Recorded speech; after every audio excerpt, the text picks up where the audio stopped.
This is Raspberry Lemonade, the Arnold Palmer of podcasts, a refreshing dive into the stories of industry professionals, both sweet and sour. And now your host, Mr. Levi.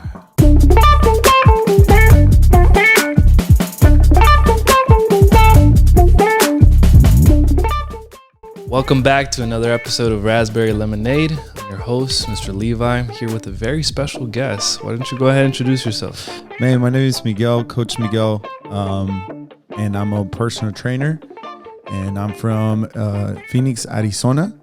So yeah, man, that's who I am. Yeah. How you been liking LA? Man, it's been good. It's been treating me really good. Is crazy. Great experience. You know, I want to thank my brother, my mentor, Mike Barron. He's been really behind me and pushing me for success. And so it's been a crazy ride for sure. Yeah. So it's been good, man. It's been good. I love it. That's awesome, man. Good to hear. You came at a great time. Yeah. Like just a week ago, dude, for like a month, it was super gloomy. I personally was like starting to get a little low key depressed because I don't do well with gloomy weather. But yeah, chose a great week to come. Thank you for coming here too. Also to my humble abode, and thank you for being willing to tell your story. Yeah, for sure, man. So why don't we just jump right into it? Yeah, man. So I was born in Mexico City. At the age of 11, my mom passed away.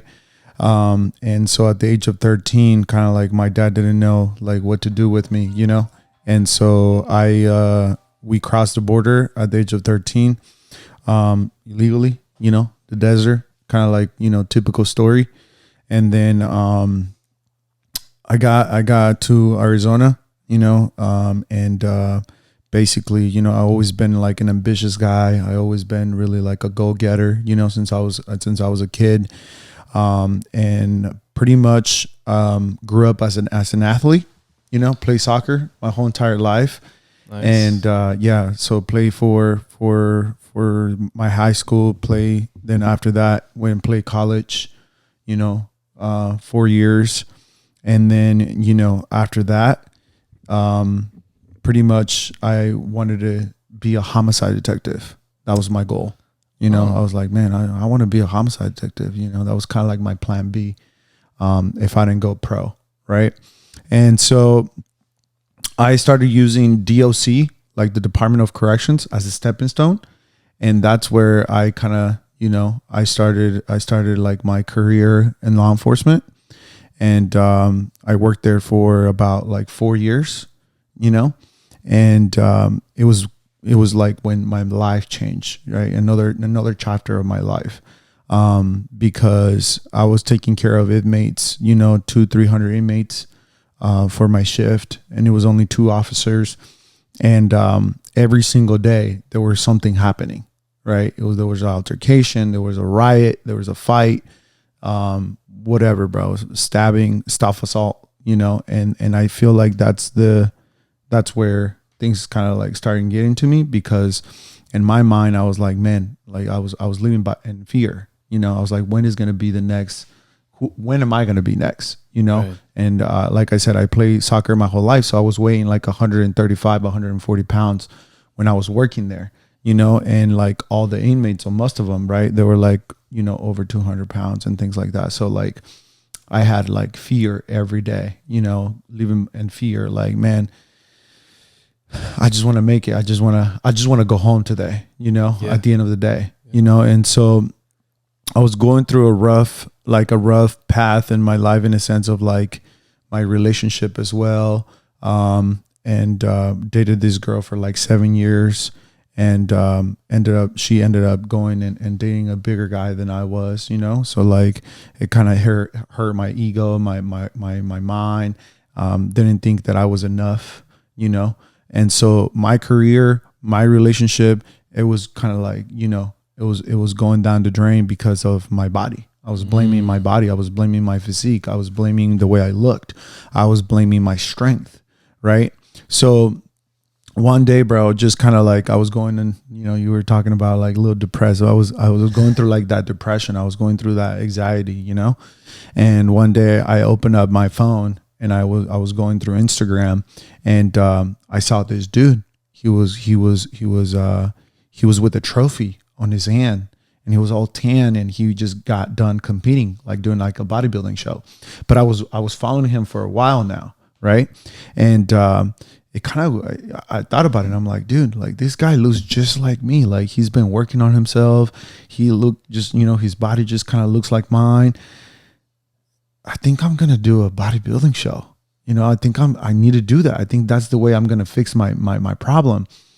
I need to get big, and I gotta look good, right? So like in my mind, I was like, man, that's gonna be the fix of my problem, Okay. So I committed to it. The next day, boom, I went and got and hire a coach, a personal trainer coach, because I was just spinning my wheels in the gym. I was going 5 times a week, and I was asking everybody like, hey, yo, bro, how do you get big? And I see the bigger guy in the gym, and I would go and interact with him. Hey, bro, give me an advice. Like, I want to get bigger and this and this and that. So I knew that I was like, man, like I'm just spinning my wheels. I really need to commit, and I really need somebody to be there for me and like really teach me the ropes and teach me the way and, get me to where I want to be. So I ended up competing, bro. And I ended up doing like 4 bodybuilding shows, and I'll tell you one thing, like that's what changed my whole entire life. It changed my whole entire life, changed my mind, it changed my body, right? Changed my spirit. So like it was a kind of like a 360, and after that, I started grabbing attention, like, oh dude, like what happened to you? Dude, you were a bag of bones 6 months ago. Now you're taking trophies home? Like, what the hell? So it sounds like you documented that whole process, right? Yeah. Okay, that's how people were able to be like, hey. Yeah. So I was kind of posting, I was posting on Instagram, I was posting everything, and friends and family, they were just surprised. They were like, dude, like, well, how did you do it? Like, what happened, And so like friends, family, they started asking me like, hey man, I'm not trying to like do a show, but hey, I want to lose a couple pounds, and I want to look better, and I want to feel good and everything, dude. And so I was like, yeah, let's go. Like, I'll take you on, work out with me. I'll guide you. I'll kind of like teach you what I know and what has worked for me, And from there, it was just kind of like connecting with people, like there's people that they were asking me for help, but I was just thinking, I would ask them like, yo, like, why do you want to do this? Like, why do you want to like, like work out? And why do you like, what motivated you to, besides, seeing my journey, what motivates you to, make a change? Mm-hmm. And so what happened is like, they were feeling the same way I used to feel, they were not okay with their body. They didn't feel good about themselves. They didn't feel, confident, and all the above.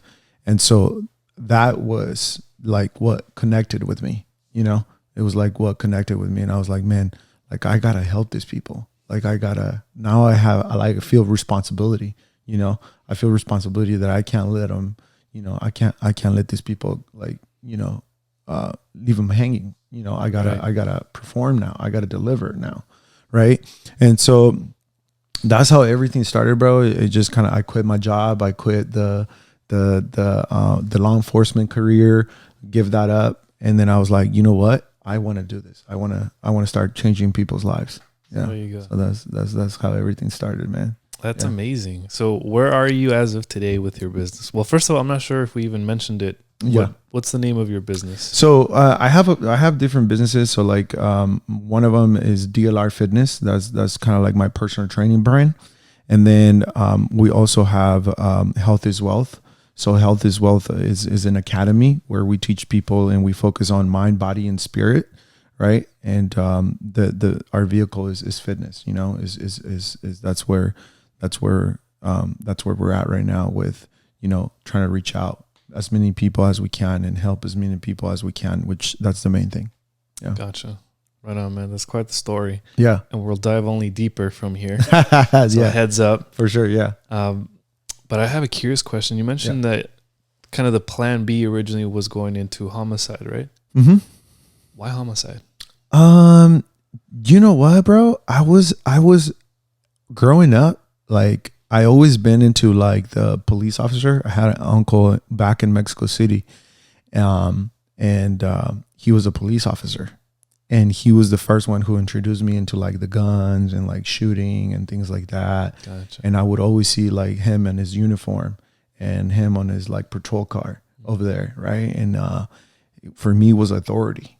I was like, man, like everybody in the family respected him. Everybody in the family like was like a little bit afraid, you know, they didn't mess with him, right? Yeah. Because he was a cop, right? So I kind of like that. I was like, man, I want to do that, you know? And then, so that's the start of my dream of becoming like law enforcement. Homicide came because, now that I was interested on like being a police officer, I would watch this show called 48 Hours. Okay. So it's a show, right? Still going on, 48 Hours, where the detectives had 48 hours to find whoever killed the victim. Wow. So, I've never heard of this show. Yeah, man. So it was super interesting for me because they had to figure it out, all the clues, all the evidence, like the cars. They had to go and knock doors, who saw it, witnesses. Like they would inspect like the body, like the bullets. Was it a stabbing? Was it whatever happened? So to me, it was just kind of like finding the problem, like finding the solution, like finding like who did it, right? And like for me, that was the part that it was like, man, like I want to do that. Like I want to find out who did it, right? You know, and help families, you know, and justice, right? And that's like what drove me to do that. You know, serve people, serving. That's basically it. And that was my next question. Like, how does that now connect with what you do today? Exactly, bro. And I feel like what connects with me is the serving, serving others, helping others, you know, and in law enforcement, I feel like, you know, that was kind of like my way of serving, my way of like helping, you know, and, but when it comes down to like fitness, I think that with fitness is because fitness changed my life. Fitness changed my whole entire life in every single area. And so I knew, like I found how powerful it was, fitness. And so I was like, you know what? Like, this is like, I changed my life. I want to change somebody else's life, you know, like at a bigger scale. Yeah. You know? So reach as many people as possible. Yeah. And personal, you know. I love that, man. Cool. Let's talk about now your upbringing. I have a strong belief that one's upbringing has a lot to do with what one ends up doing in life, or it can have a huge impact. You know, some people have gone through some very rough childhoods, and they decide to take that and turn it around and make it a positive, right? Right. Other people have had not so terrible childhoods, and maybe that ends up limiting them down the line, right? So in your case, what was little Mike like? Yeah. What was he about? What did he like to do? Or what were maybe some things that were instilled in you as a kid? Yeah. So like for me, as a kid, like I feel like one of the things that marked me was when I lost my mom. It was kind of like it was a new era. It was a new life now, you know. It was more like, man, now is like dealing, because when my mom passed away, like I'm the youngest of 7. So remind me how old you said you were? I was 11 years old. 11 years old. I was 11 years old. So I was the youngest of 7. And I have nephews and nieces that are older than me, you know. So like when my mom died, everybody was already married. Everybody already had their lives. Gotcha. Everybody had their family, right? And I was just the kid with my dad. So like everybody scattered, right? My mom was kind of like the glue, right, of the family. And so one of the things that helped me a lot in life was my mom had problems with my older brother and drugs. Like he was really into drugs and things like that. And I remember that my dad and my mom and all my brothers and sisters, they would talk about it. And my mom would always talk about it because she would always tell me, like, I don't want my youngest, you know, like I have 2 brothers. They're the oldest, and then after that, I got all my sisters, and then I'm the youngest, the little boy, you know. Right. And so my mom was like, every time she was like, hey, you know, I don't want my kid to like get into drugs or anything like that. And so like 5 days before she passed away, it was kind of like probably like 7 days before she passed away, my family pushed me out in a sense of like, they didn't want me to be around her to protect me. Right. But I kind of didn't like that. So one day, bro, I sneaked in to where she was at, and I grabbed her hand, and I told her, I was like, Mom, like, you don't gotta worry about me. You know, I'm gonna make you proud. Like wherever you go and wherever I go, like I'm gonna be successful, you know? And so that part right there is what every single day like pushes me to become a better version of myself and like not give up. And if I fall down, I gotta get up, and I gotta do it for her, you know?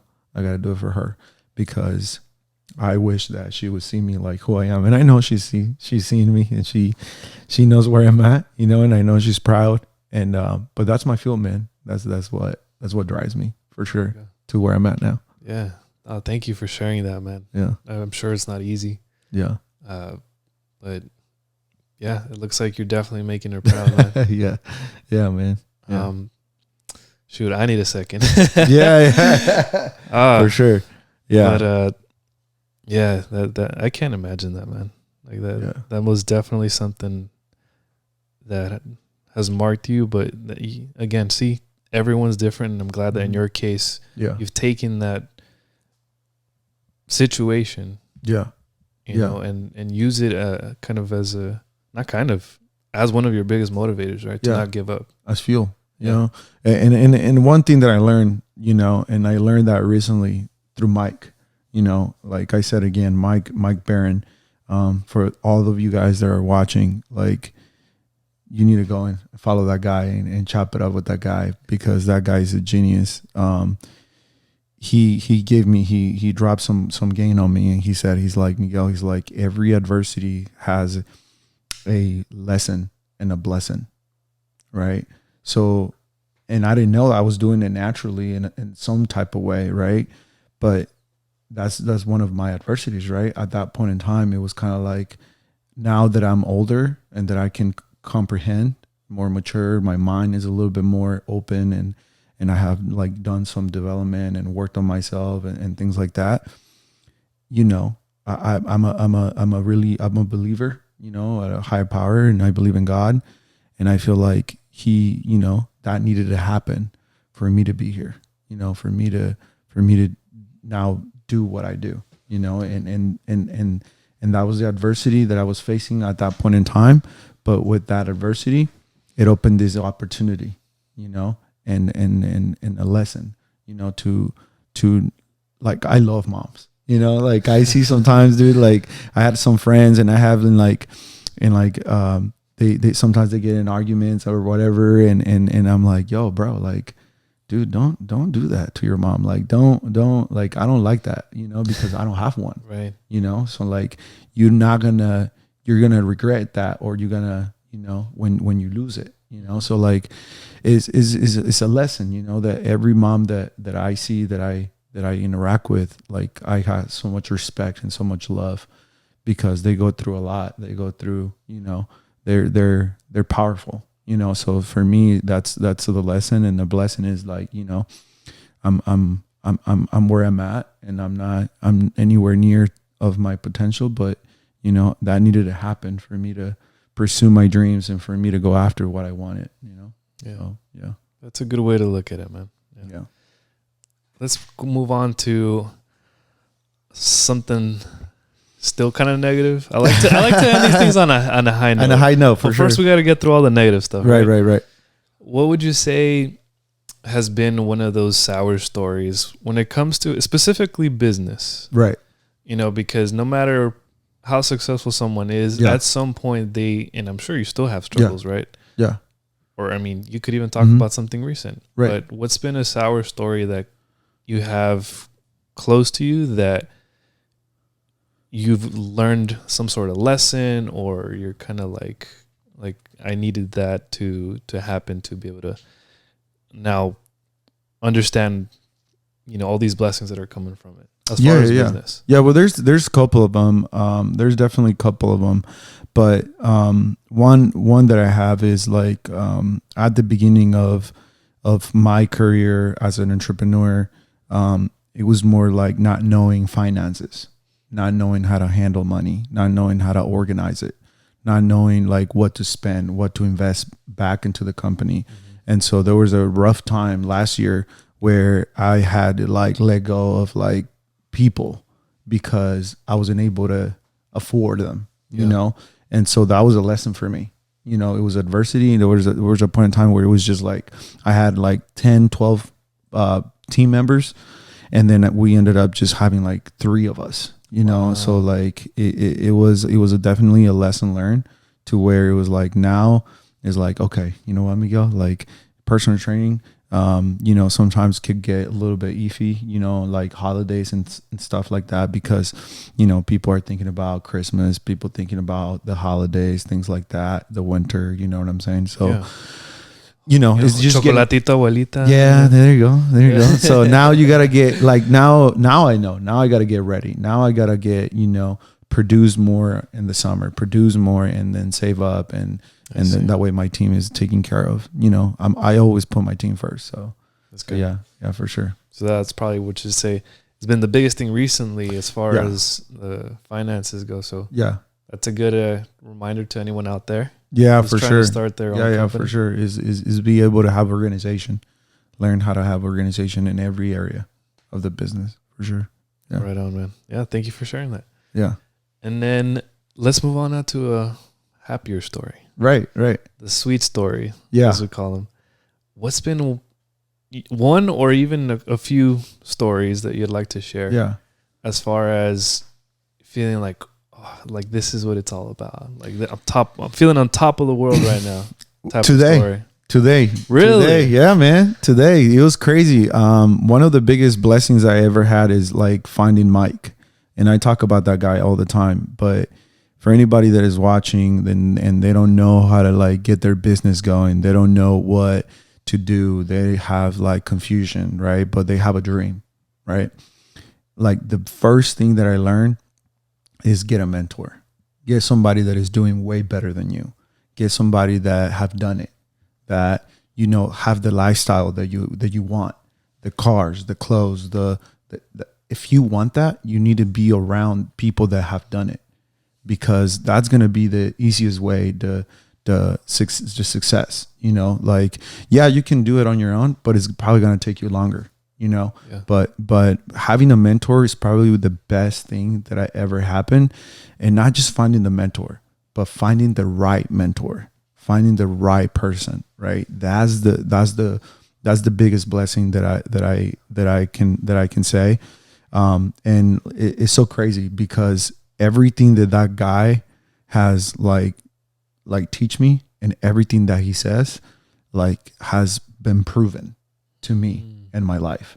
Everything, bro. Like within like 5 hours being in LA, I got a call from a TV show, here in LA, and like today in the morning, I was like live TV, like nationwide, like 27 states, and like I think it was like 5 countries that show goes on. Had you ever done a live? Never, no, never, bro, never.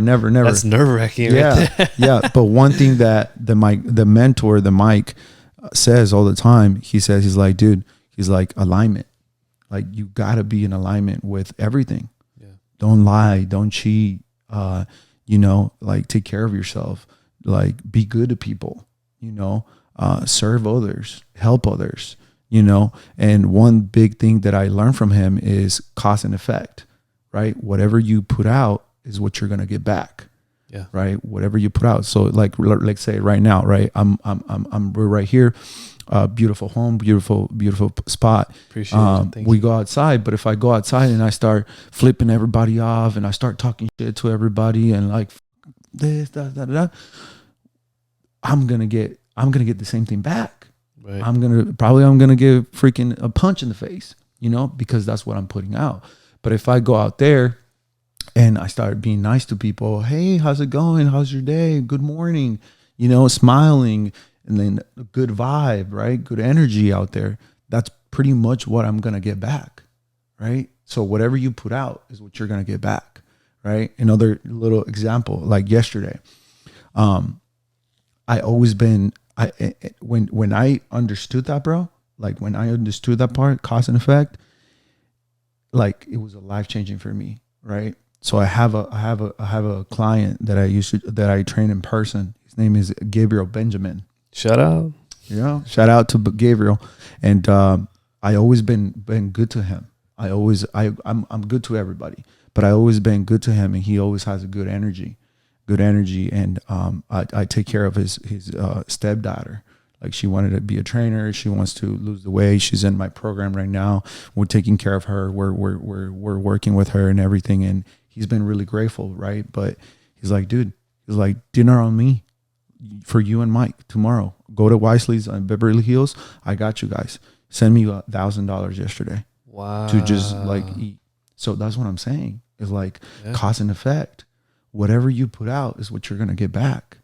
So like, and that's some of the hardest things, and people don't understand that sometimes, man. Like, it's crazy. It's crazy. So yeah, that's been like the biggest like blessing for me is be able to find a mentor that cared about me, that loves me, that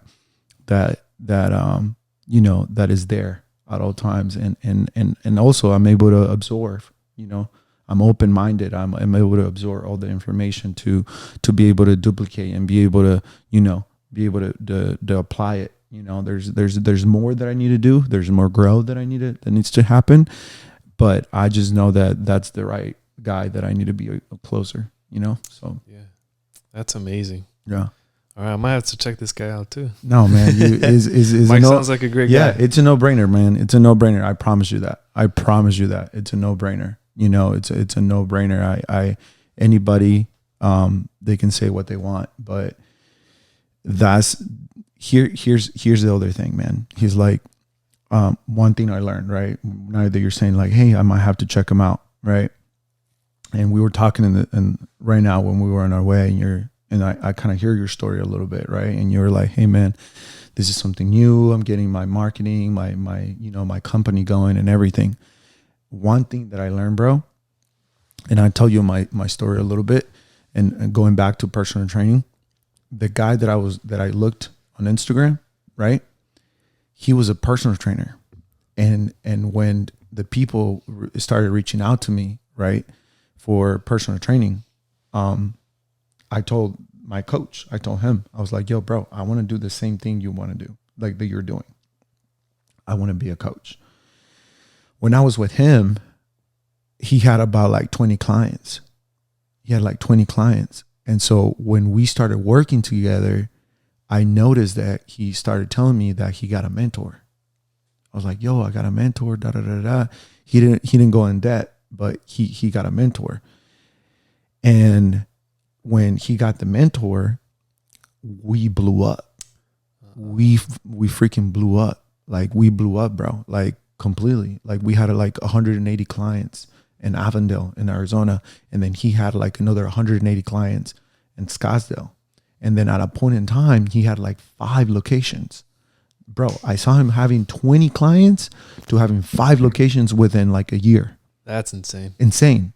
Because he was like duplicating everything the mentor was saying. Yeah. So when I went on my own, guess what I already knew? I need to get a mentor. Yeah. Because I lived it.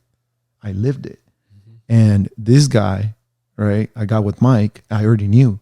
See, I started messing with Mike when I was in 2018. And he had a marketing agency, right? And he was teaching Fit Pros how to do ads and like, mentoring them and like get him leads and all that stuff. So I bought one of his lowest program, and I started running my marketing inside the company of the guy that I was talking to you about. So that's how I knew Mike. So when I went on my own, I already knew the source. I already knew where to go. Gotcha. Right. And this guy, In the first 9 months, he made me a multi-six-figure earner. Wow. Yeah. In the first, so one thing that I can tell you is the guarantee way to success is self-development. Your audios, your podcasts, this right here, like audiobooks, things like that, like your self-development, right? But that's the guarantee way. But the fast way to success is proximity. Absolutely. Proximity mean like being in the room with him, being in the room with others that are in a higher level, right? Because now you're close to the source. Every time I go to San Diego, my life changes. Every time I go there is a different energy, is a different vibe, is a different way of operating, is a different way of thinking, it's a different way of living, right? Mm-hmm. So every time I go over there, I'm like, this is crazy. This is like, I get something new. Every single time. So my biggest advice, bro, to you and to anybody that is watching, that want to be successful, they want to get there, find a mentor, get to proximity, and like hands down, Mike Barron, the one, period. There you go. Done. Yeah. Right on, man. Done. Yeah. I got a few more questions for you. Yeah. Go ahead, bro. But they're more light, on the lighter side. This one's just, I'm straight up curious. You wearing the sunglasses today reminds me of someone that I know. And I just want to know, why do you choose to keep the sunglasses on? To be honest, bro, it's part of my image. It's part of my character. I love my glasses. I love my sunglasses. I feel like it might sound a little corny, like a little weird, but it makes me just connect with me. Like, it makes me connect with me. Like, it's kind of like, I don't like the light on me. I don't, the shiny, like the spotlight. Yeah, it's cool. But like, it makes me connect with myself, and it makes me just kind of like, kind of interact with me. Exactly. Yeah. I like, it's kind of like a little, little part of myself, little part of who I am, for sure. Yeah. Yeah. Don't let it get to you. Yeah. I like that. Cool, man. My last question of every episode, I like to end on a high note. Yeah, for sure. Musical high note. Mm-hmm. So, in your case, what would you say is your current life soundtrack? Like, what song would that be if you had to choose one? Man, current one? Like, current. Like, right now, I have a couple of them, man. I got a couple of them. But one of my biggest... Not Peso Pluma, right? No. You know who I love? I love Bad Bunny, man. Okay. Bad Bunny is my guy right now. I think so. Like, Booker T is one of the songs that I love the most. Every time, whatever I'm going through, every morning, workout, whatever it is, Booker T. And I love that guy, man. I feel like he's definitely a superstar, top of the world, and like 5-7 years ago, he was bagging groceries, man. Mm-hmm. And then now he's number one in the world, Yeah, it's crazy. Yeah. What about that song? Like, what is it about it that you like or that you connect to? He's talking about like that I connect. He's talking about how he was judged when he started his career, and nobody believed in him. And then now he's just telling everybody like, yo, I'm at the top. Yeah. Like I'm crushing numbers, right? And nobody can say like nobody can say nothing, because that's who I am, right. And so I motivates me, like, in it's truth, he's in top of the world. Like he's been number one, Peso Pluma is number one now, but I mean, he's nowhere, he's like Bud Bunny has done his job for sure. Oh, for sure. Yeah, big time. Yeah. Like, I even was surprised he put on a song out with Gorillaz. Yeah. I was like, dang, this dude is collaborating with everyone. Everywhere. Yeah, for and sure, I respect him for that. Yeah. I like his versatility musically. Yeah. I don't think a lot of artists nowadays do that. Like, they kind of stick to one genre. Yeah. No, he delivers for sure. Yeah. Awesome, man. Okay. Well, I guess the last thing that's left to say is, where can people find you so they can continue to follow your journey? Man, yeah. So Instagram is going to be my number one platform. Miguel De La Rosa. That's gonna be it. And yeah, you guys can find me there. And anybody that is trying to get serious with their health, their fitness, you know, what I'm gonna do is this. Just because I'm here, bro, I'm gonna do for the first 20 people that, you know, follow me on Instagram. I'm gonna give them a 30-day program for free, so they can get fit. So there you go. All of you guys that want to get fit, they want to get right. Okay, click the link. I got you guys. Awesome. Dang. Thank you so much, man. Yeah. That's very generous. Yeah, I got you. Well, that's been another episode of Raspberry Lemonade signing off. Thank you so much for coming on the show today. Thank you for sharing your story. Personally, I've taken so much away from it, and I know I'm going to be listening to this episode quite a bit because he shared a lot of value. Yeah. And yeah, man, I wish you the best moving forward, and same, bro. Hope we Same, cross bro. paths again in the Yeah, future. of course. Yeah. All right. Thank you so much. Appreciate you guys. That's a wrap.